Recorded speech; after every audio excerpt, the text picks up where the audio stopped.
சோழ வடநாட்டில் கன்சாறு எனும் நகரம் பல்வளம் பொருந்திய நகரமாக இருந்துள்ளது. இரவு நெருங்கியதால் நகர காவலர்கள் வீதி விளக்குகளை ஏற்றி நகரத்தை ஜொலிக்க விட்டார்கள். இவர் அந்த நாட்டின் சேனாதிபதி மட்டுமல்ல, ஒரு சிறந்த சிவபக்தர். மாளிகையின் மாடத்தில் நின்று கொண்டு ஏகாந்தத்தை பார்த்து கொண்டிருந்தார். வானத்தில் தெரிந்த நட்சத்திரங்கள் மினுமினுப்பது அவரை பார்த்து நகைப்பது போல் இருந்தது.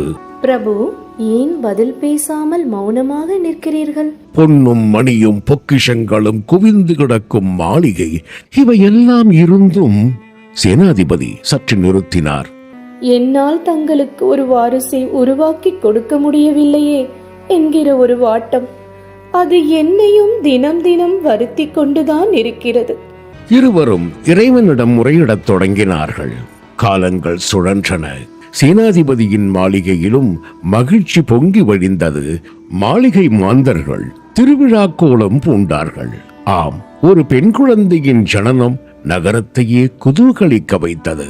சேனாதிபதியின் குழந்தை செல்வமும் மொக்காகி மொட்டாகி ஈரட்டு பிராயத்தில் மலராகி மனம் பரப்பியது.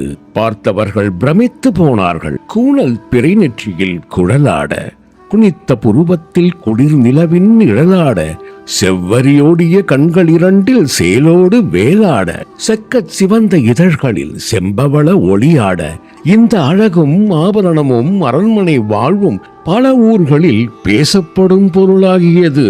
இச்செய்தி இறையடியார் ஏயர்கோன் கலிக்காம நாயனார் காதிலும் விழுந்தது.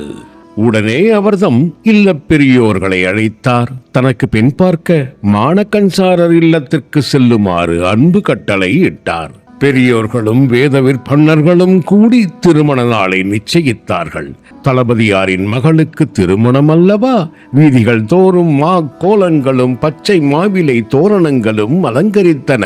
இந்நிலையில் எந்த ஆரவாரத்திலும் கவனம் செலுத்தாமல் ஓர் அந்தணர் அவரது பாதங்கள் மானகன்சாரர் வீட்டை நோக்கி நடைபோட்டன. மானகஞ்சரரும் அவரது மனைவி கல்யாண சுந்தரியும் அவரை முகமன் கூறி வரவேற்றார்கள். சுவாமி, இவள் தான் என் மகள் என்றார் மானகன்சாரர். அப்படியிருந்தும் என் பெண்ணின் கூந்தல் வேண்டும் என்கிறீர். உமது வடிவில் அந்த கைலாசநாதரே என்னிடம் கையேந்தி நிற்பதாக உணர்கிறேன். தனது மகளின் கூந்தலை தோளுக்கு இடது பக்கமாக ஒதுக்கி வைத்து நிற்கும்படி செய்தார். கல்யாண சுந்தரியின் முகத்தில் கலவரம் தென்பட்டது.